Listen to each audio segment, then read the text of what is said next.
नमस्ते। सस्टेनेबिलिटी ये शब्द आजकल हर जगह सुनने को मिलता है ना? हम क्या खाते हैं, क्या पहनते हैं, हर चीज में। पर क्या हमने कभी सोचा है कि ये हमारे घरों को कैसे बदल रहा है? तो चलिए आज फ्लैट्स कार्ट के एनालिसिस के जरिए हम यही पता लगाते हैं कि हमारे सपनों के घर का भविष्य कितना ग्रीन होने वाला है। तो सबसे पहला और सबसे बड़ा सवाल, सस्टेनेबल लग्जरी सुनने में थोड़ा अजीब लगता है नहीं? क्या कोई चीज एक ही समय पर इको फ्रेंडली भी हो सकती है और लग्जूरियस भी, या ये बस कहने सुनने की बातें हैं? सच कहूं तो इसका जवाब उतना सीधा नहीं है जितना हमें लगता है। अब जरा इस नंबर पर गौर कीजिए, 85%। फ्लैट्सकार्ट की एक रिपोर्ट बताती है कि इंडिया का 85% इंटीरियर उद्योग, मतलब घर को अंदर से सजाने संवारने का जो पूरा मार्केट है, वो अनऑर्गेनाइज्ड है।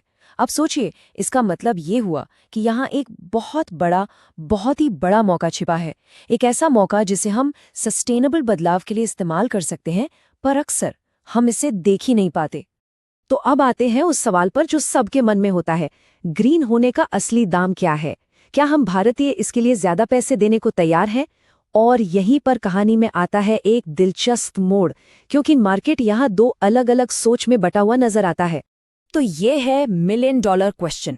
क्या लोग एक ग्रीन होम के लिए सच में अपनी जेब ढीली करने को तैयार हैं? ये एक ऐसा सवाल है जो पूरे रियल एस्टेट बाजार को दो हिस्सों में बांट देता है, और इसका जवाब वो काफी पेचीदा है। फ्लैट्सकार्ट का एनालिसिस हमें बताता है कि मामला इतना सीधा भी नहीं है। देखिए, दिल्ली, नोएडा जैसे मार्केट्स में जो 40+ के बायर्स हैं ना, वो कहते हैं भाई पहले बजट देखो, बाकी सब बाद में। सस्टेनेबिलिटी ठीक है, पर शुरुआती खर्चा कम होना चाहिए। लेकिन जैसे ही हम बेंगलुरु या हैदराबाद जैसे टेक हब्स की तरफ जाते हैं, तस्वीर पूरी बदल जाती है। वहां 25 से 35 साल के जो नए बायर्स हैं, वो सामने से आकर डिमांड कर रहे हैं, हमें तो ग्रीन फीचर्स चाहिए ही चाहिए। ये चार्ट इसी फर्क को बिल्कुल साफ साफ दिखाता है। एक तरफ दिल्ली, नोएडा, जहां लोग कीमत पर ज्यादा ध्यान देते हैं, दूसरी तरफ बेंगलुरु, हैदराबाद, जहां लोग ग्रीन फीचर्स के लिए प्रीमियम देने को भी तैयार है। तो साफ है कि एक बड़े और नए वर्ग के लिए सस्टेनेबिलिटी अब कोई एक्स्ट्रा चीज नहीं, बल्कि एक जरूरत बन चुकी है। तो मार्केट की ये दुविधा तो हमने समझ ली। अब बात करते हैं इसके हल की। और इसका हल हमारी पुरानी समझ और आज की नई टेक्नोलॉजी, इन दोनों के मिलने में छिपा है। इस लाइन में बहुत गहरी बात छिपी है। इसका सीधा सा मतलब है कि असली सस्टेनेबिलिटी किसी नई फैंसी चीज में नहीं, बल्कि लंबी उम्र और टाइमलेस डिजाइन में है। यह हमें याद दिलाता है कि हर बार कुछ नया बनाने से बेहतर है उसे बनाना जो सालों साल चले। सोचिए, हाईटेक गैजेट से बहुत पहले भी तो घर बनते थे। तब कॉमन सेंस वाला आर्किटेक्चर था जो प्रकृति के साथ मिलकर काम करता था। जैसे सूरज की रोशनी और हवा के हिसाब से घर बनाना ताकि बिजली कम लगे, आसपास मिलने वाले मटेरियल का इस्तेमाल करना, और ऐसे घर बनाना जो कुछ सालों के लिए नहीं बल्कि पीढ़ियों के लिए टिकें। और हाँ, इससे लोकल कारीगरों को भी काम मिलता था। और जब इस पुराने ज्ञान के साथ आज की टेक्नोलॉजी मिलती है तो कमाल हो जाता है। IoT से घर की लाइट्स, AC और पानी का इस्तेमाल सब कुछ ऑटोमेटिक हो जाता है। AI की मदद से तो घर बनने से पहले ही ये पता लगाया जा सकता है कि वो कितना एनर्जी एफिशिएंट होगा। और स्मार्ट ट्रैकिंग से हमें पता चलता है कि हम कितनी बिजली पानी इस्तेमाल कर रहे हैं ताकि हम उसे बचा सकें। तो अब जरा बड़ी तस्वीर को देखते हैं। ये जो ग्रीन घरों का बदलाव है ना, ये बस कुछ लोगों की पसंद नहीं है, ये अब एक हकीकत बन रहा है।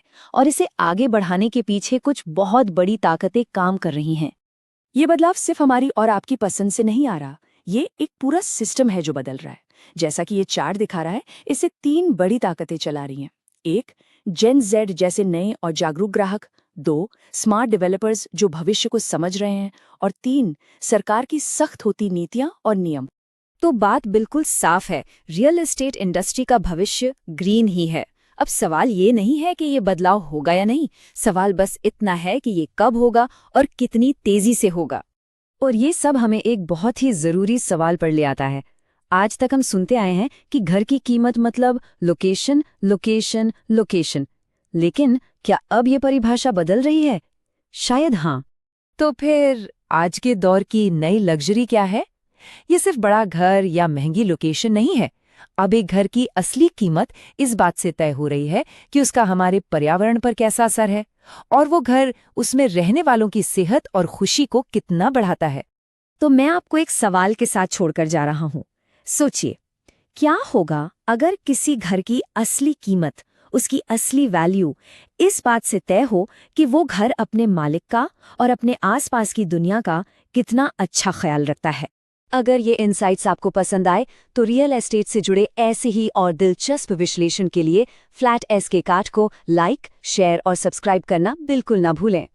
एक छोटा सा डिस्क्लेमर, यहाँ बताए गए सभी विचार फ्लैट्सकार्ट के रियल टाइम डेटा और विश्लेषण पर आधारित हैं और मार्केट की बदलती स्थितियों के साथ इनमें भी बदलाव आ सकता है।